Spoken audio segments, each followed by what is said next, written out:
The Battlefield series has been a fan favourite for years, but the most recent releases have left many Battlefield veterans disappointed. Let's look at 5 crucial elements the next game needs in order to save Battlefield and win back the fan base.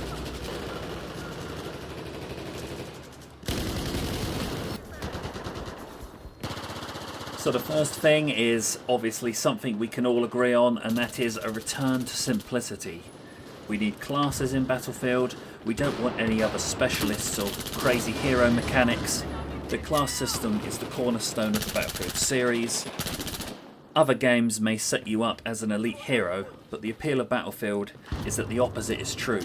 You're just a regular soldier on the battlefield, you've got your set equipment, you've got your set role, and it's what you can do within that role to influence the outcome that matters.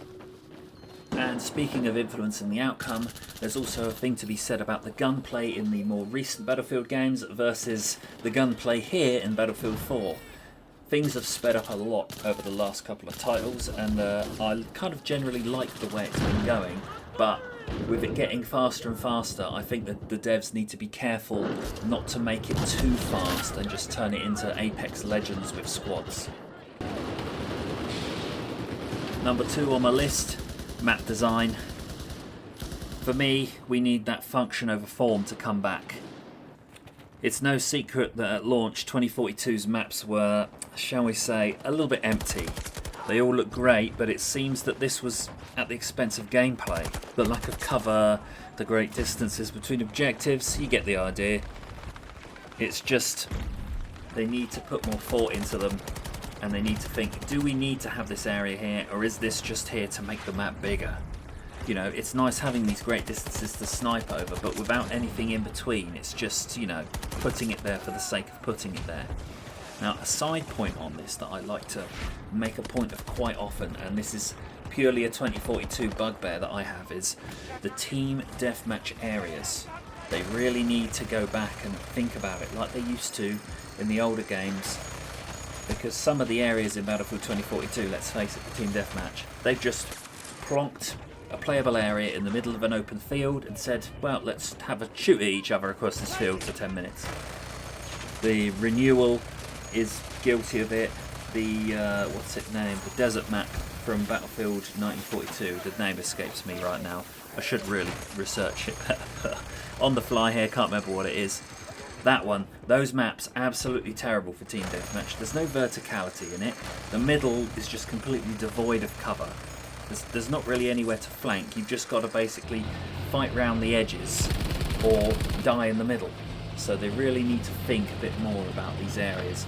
Maybe have a bit of like integrated design going on, because I think what they're guilty of in this sense is they built the maps purely with conquest and breakthrough in mind, and team deathmatch was an afterthought. And now I know they didn't have team deathmatch on the playlist when the game released because it was to do with Portal, but we all know that Portal's not going to be in any future games, let's face it, so they need to get back to thinking about those sorts of things for the future.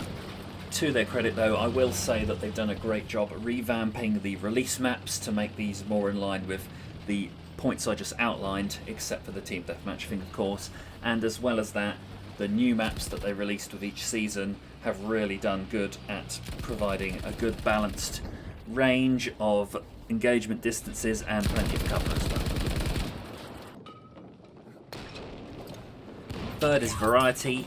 We need more variety of weapons, we need more variety of game modes, and we also need more variety of player and weapon skins. It was really, really bare bones at the start of 2042. We kind of all know why. They were working from home, understand that, but this can't be the trend that goes on. The lack of maps that came with each season as well. One map. I know they were working on the release maps, but still, they could have at least put out 2. You know, the standard used to be 3 or 4 maps per season, or per DLC, let's say. So they really need to get back to that in the future. Most past Battlefield games had a vastly superior number of weapons available. Like I think I counted them once, and Battlefield 1 and Battlefield 5 had like well over 60 weapons each in terms of like variety to choose from.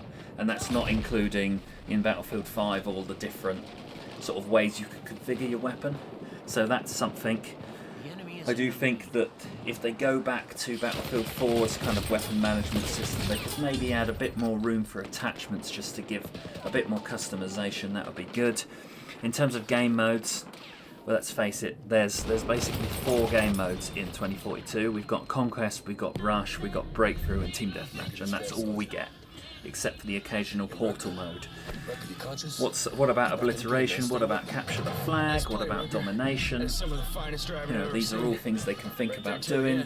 They could also add in some other stuff like air superiority, tank superiority. Why not have those as playable modes? Maybe bring them out with a season or something like that.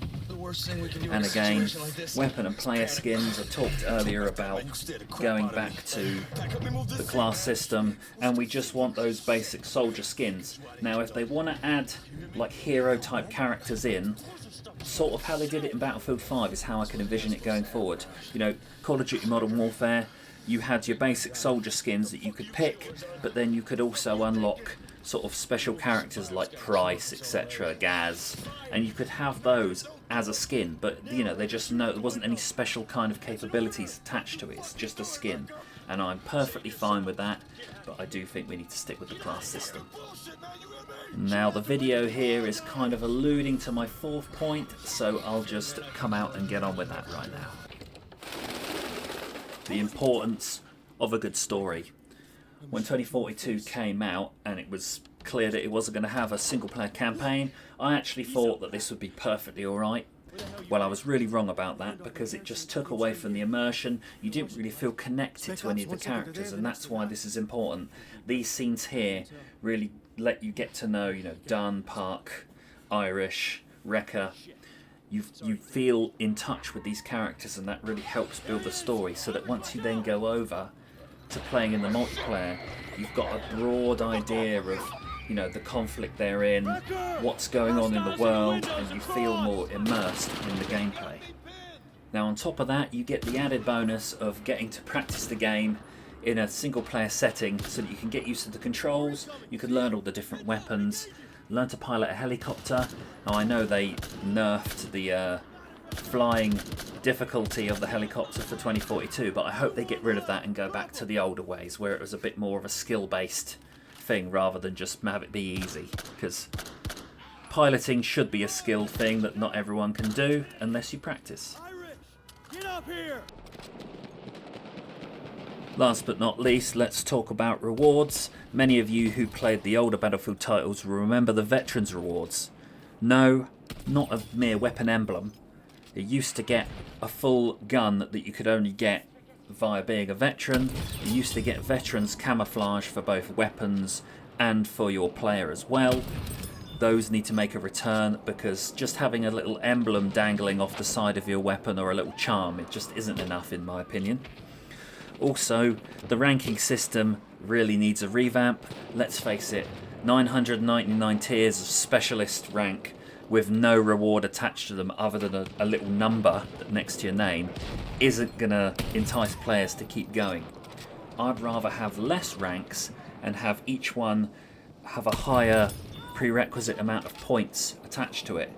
They could also take a page out of an old PlayStation 3 game called Warhawk's Book, where you needed to achieve certain medals and certain feats in the game for a promotion as well as the points, just to stop it from being just a grind fest. It means that you actually have to achieve things in order to get your promotion, which would make the higher ranks more prestigious. I think if they can do these things well and provide a good experience for fans to come back to for the next Battlefield, I think all will be forgiven as long as they continue to do so. Let's hope they can pull it off. What do you guys think? What's top of your list for things they need to switch to or change for the next Battlefield game? Let me know in the comments. Thanks for watching.